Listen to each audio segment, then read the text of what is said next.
출애굽기 4장 31절 말씀 우리 함께 한 목소리로 읽어보도록 하겠습니다. 시작. 백성이 믿었으며 또 주께서 이스라엘 자손을 찾아오시고 그들의 고난을 살펴보셨다는 것을 듣고 머리 숙여 경배하였더라. 아멘. 오늘 말씀 주제는 경배받기에 합당하신 하나님입니다. 경배받기에 합당하신 하나님. 물론 아시다시피 우리 하나님께서는 이 세상의 창조주이시고 주권자이시고 구원자이시기 때문에 경배를 받기에 합당하십니다. 그런데 오늘은 본문을 통해 우리가 하나님을 경배할 수밖에 없는 또 다른 이유에 대해서 살펴보고자 합니다. 지난 시간에 보셨다시피 모세는 계속 하나님의 명령을 거부하였습니다. 하지만 결국 하나님의 말씀에 따라 이집트로 가기로 결정하였습니다.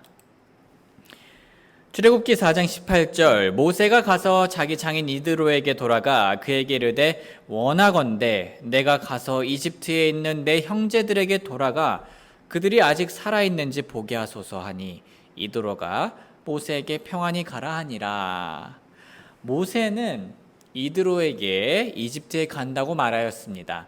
모세에게 있어서 이드로는 한 집안의 장인이기도 했고 또 고용주이기도 했기 때문에 그의 허락을 받아야만 했습니다.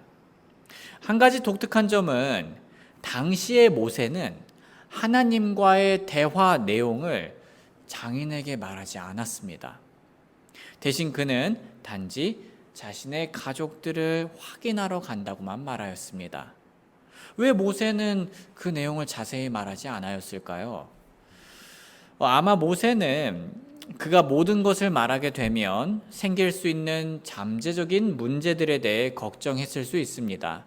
예를 들면 모세가 모든 이야기를 다 하면 장인은 말도 안 된다며 만류하거나 여러 가지 질문 공세를 펼칠 수도 있었습니다. 또는 모세는 하나님의 말씀이 정말 100% 맞을까라는 의구심을 가지고 있었을 수도 있습니다. 마치 오늘날 많은 그리스도인들이 믿음과 믿지 못함 사이에서 흔들리는 것처럼 말입니다. 이유가 어찌되었든 중요한 건 모세가 결국은 하나님을 따랐다는 겁니다. 그는 마치 부모님의 말을 따르기 싫다고 바닥에 드러누워버린 어린아이처럼 되지 않았습니다. 우리는 그런 그의 모습을 보고 성장이라고 부릅니다. 시작이 반인 것처럼 이렇게 큰 한 걸음을 내디딘 모세를 위해 우리 하나님께서는 그에게 안심이 되는 말씀을 해주셨습니다. 주께서 미디안에서 모세에게 이르시되 가라 이집트로 돌아가라 내 생명을 찾던 모든 사람들이 죽었느니라 하시니 하나님께서는 이집트에 가기 전 모세의 큰 걱정거리를 처리해 주신 겁니다. 소중한 형제 자매님들, 사실 우리가 그리스도인의 삶을 살아가면서 하나님께 순종하기로 결정했을 때 물론 골리앗을 죽였던 다윗처럼 언제나 처음부터 우리의 마음이 완전하다면 이상적일 겁니다. 그리고 그것을 우리가 목표로 삼는 게 좋겠죠.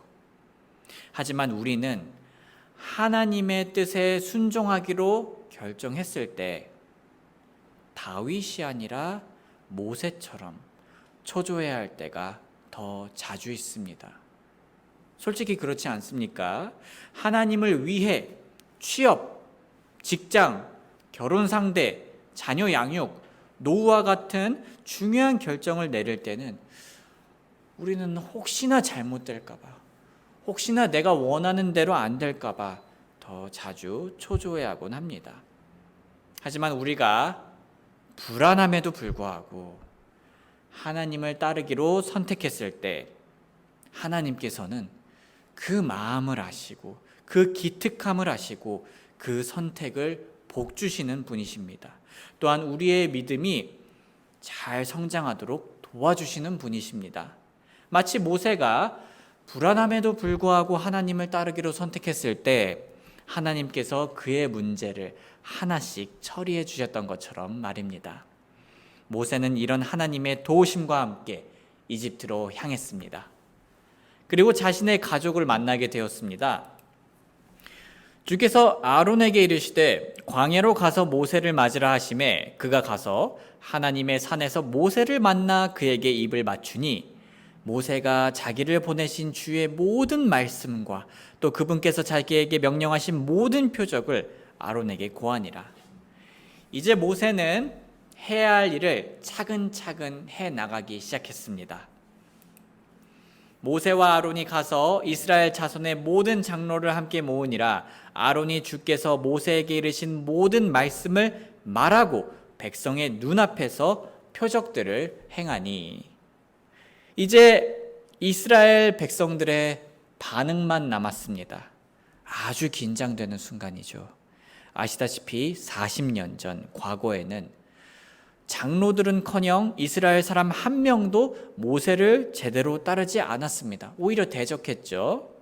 하지만 하나님께서는 이번엔 이미 불타는 떨기나무에서 그들이 모세를 따를 것이라고 확언해 주셨습니다. 지금은 모세에게 있어서 그 하나님의 말씀이 정말 맞는지 확인할 수 있는 시간이었던 겁니다.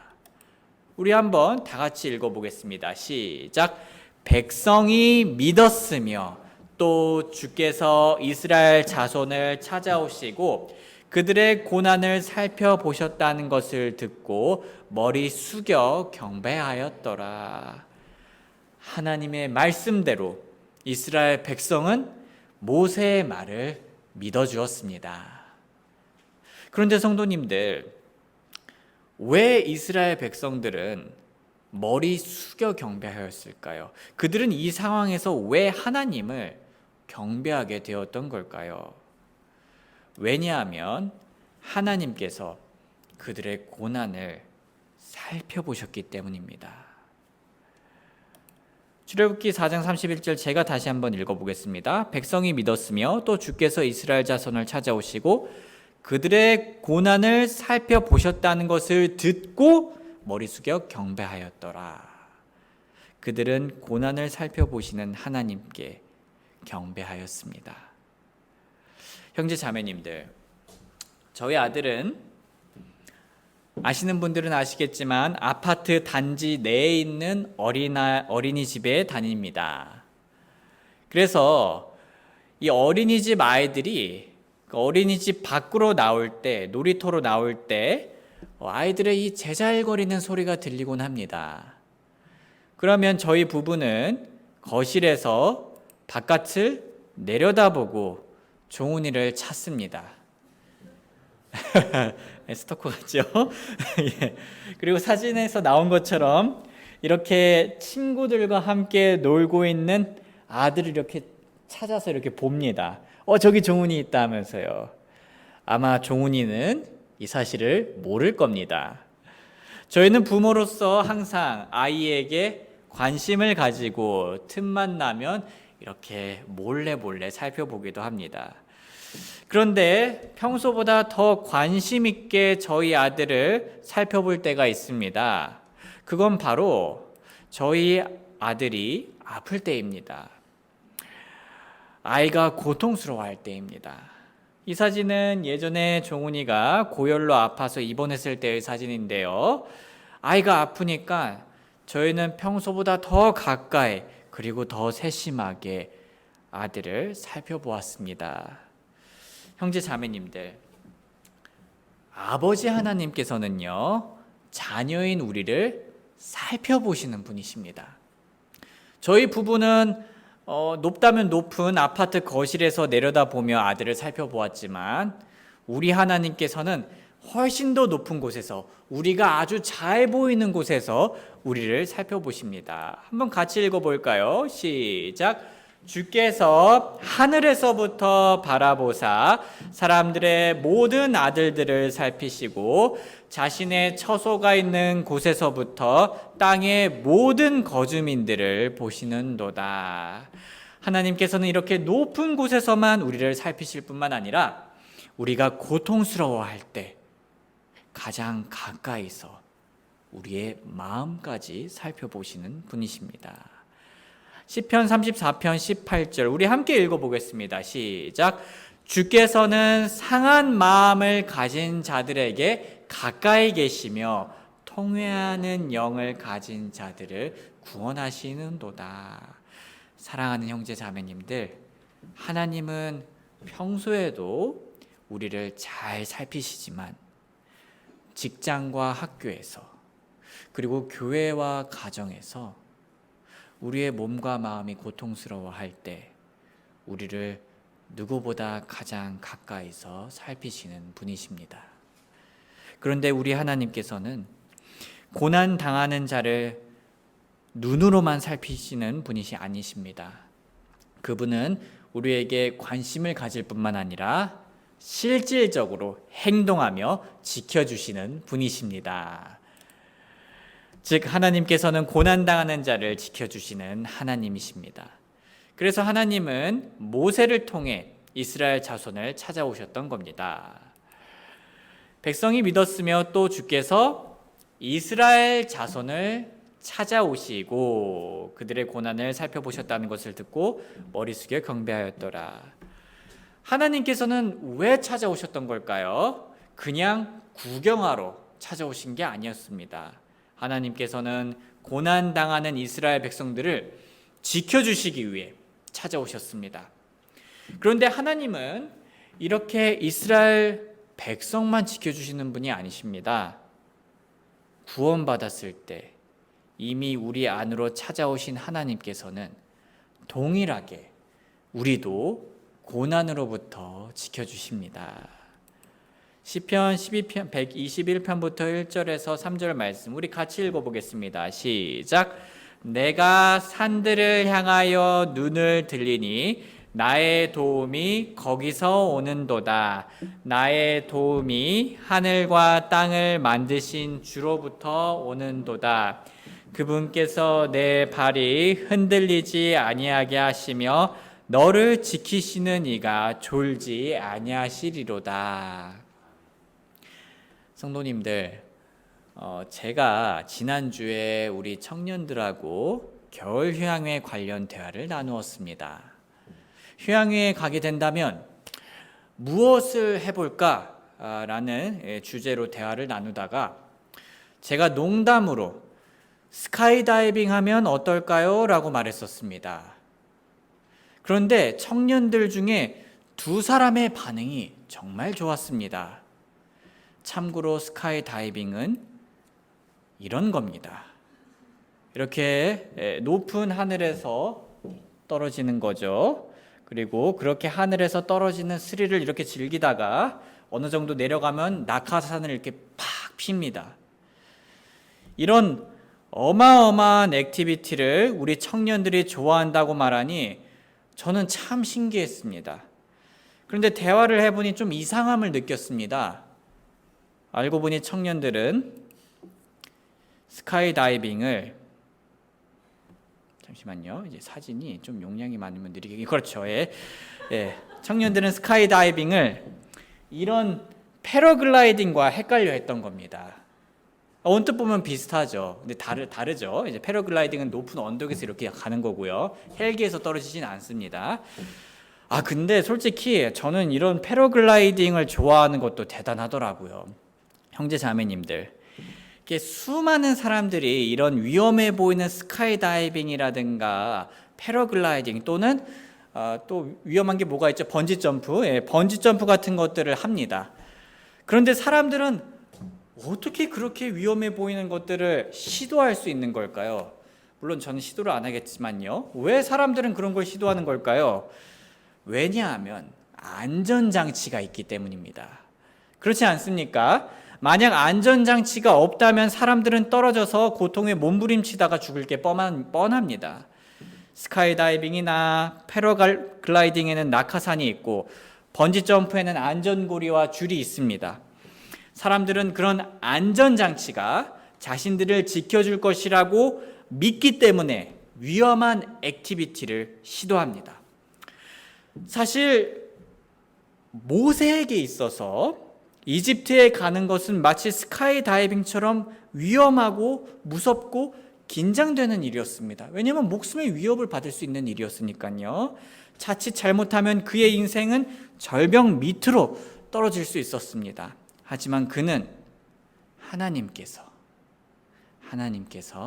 안전장치처럼 그를 지켜주실 것이라는 것을 믿고 앞으로 나아가길 시도했습니다. 이스라엘 백성들도 마찬가지입니다. 이집트에서 탈출하려는 것은 마치 스카이다이빙처럼 자칫 잘못하면 목숨을 잃을 만한 도전이었습니다. 하지만 그들은 모세를 보내신 하나님을 안전장치처럼 믿었습니다. 그 모든 위험한 길 가운데서 하나님께서 지켜주실 것이란 것을 믿고 나아갔습니다. 다리가 후들거리더라도 그것을 믿고 나아간 것입니다. 사랑하는 형제 자매님들, 우리도 모세와 이스라엘 백성처럼 나아갈 수 있습니다. 위험하고 두렵고 떨려도 앞을 향해 나아갈 수 있습니다. 앞이 낭떠러지처럼 보여도 몸을 날릴 수 있습니다. 왜냐하면 하나님께서 우리의 확실한 안전장치가 되어주셔서 우리에게 어떤 위협이 오더라도 우리를 지켜줄 것이기 때문입니다. 그래서 하나님께서는 다음과 같이 우리에게 말씀해 주셨습니다. 한번 같이 읽어보겠습니다. 시작. 주 그분께서 너보다 앞서 가시고 너와 함께 하사 너를 떠나지 아니하시며 버리지 아니하시리니 두려워하지 말라 놀라지 말라 하니라. 그러므로 우리가 담대히 말하되 주는 나를 돕는 분이시니 사람이 내게 무엇을 행하든지 내가 두려워하지 아니하리라 하노라. 우리 모두 우리의 고통에 관심을 가지실 뿐만 아니라 우리를 고난에서부터 지켜주시는 하나님께 감사드리길 주님의 이름으로 소원합니다. 그런데 형제 자매님들, 우리 모두 본문에서 이스라엘 백성의 마지막 반응을 주의 깊게 살펴보길 원합니다. 출애굽기 4장 31절, 백성이 믿었으며 또 주께서 이스라엘 자손을 찾아오시고 그들의 고난을 살펴보셨다는 것을 듣고 머리 숙여 경배하였더라. 그들은 하나님께서 자신들의 고난을 살펴보고 찾아오셨다는 소식을 듣고는 머리 숙여 하나님께 경배하였습니다.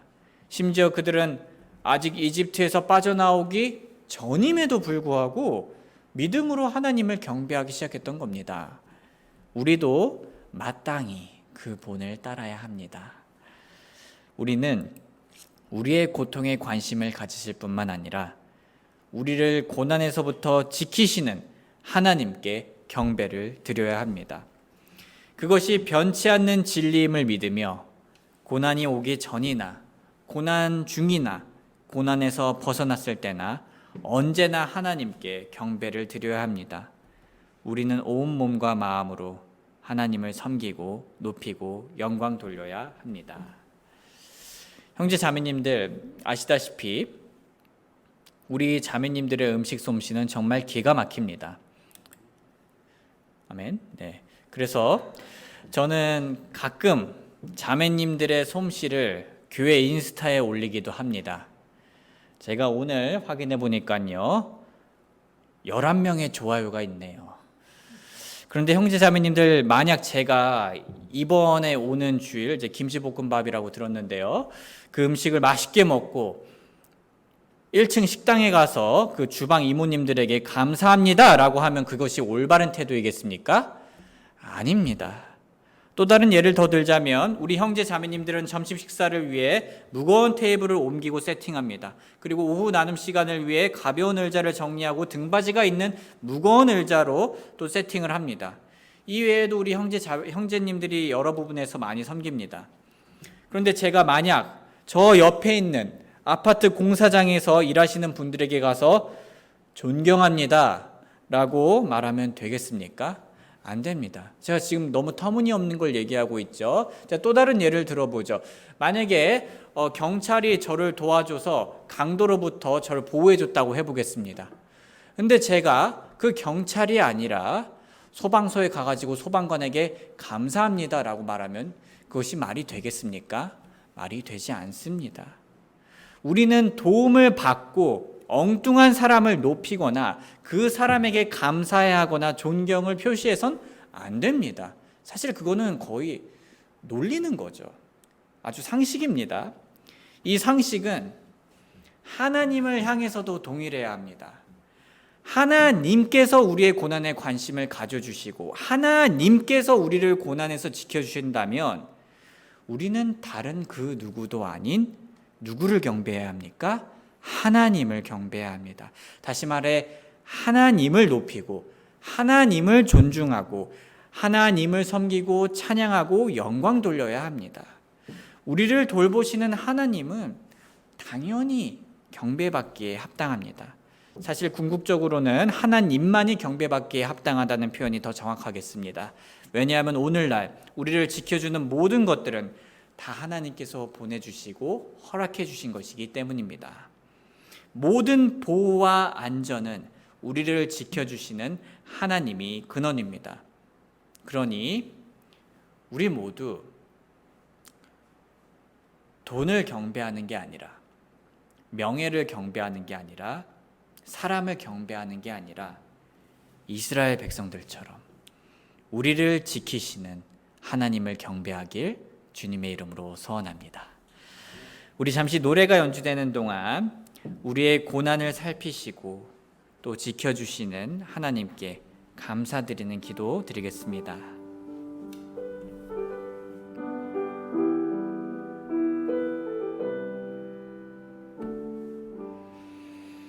기도하겠습니다. 아버지 하나님, 저희의 고난에 관심을 가지실 뿐만 아니라 실질적으로 지켜주셔서 감사합니다. 사실 저희가 모르는 부분에서도 하나님은 정말 많이 보호해 주시고 계십니다. 오늘날 혼란스러운 뉴스를 보면 더더욱 그 사실을 와닿게 느낍니다. 하나님의 은혜와 긍휼로 인해 감사드립니다. 아버지 하나님, 분명 저희들의 앞길에는 위험이 있을 겁니다. 함정도 있을 거고요, 아픔도 있을 겁니다. 하지만 저희의 확실한 안전장치가 되어주시는 하나님께서 저희를 지켜주실 것을 믿습니다. 저희가 그 사실을 온전히 믿고 하나님 안에서 평안함을 누리고 하나님께 감사드리며 마땅히 찬양과 영광받기에 합당하신 하나님을 경배하는 삶을 살게 하여 주시옵소서. 감사드리며 예수님의 귀하신 이름 받들어 기도드립니다. 아멘. 감사합니다.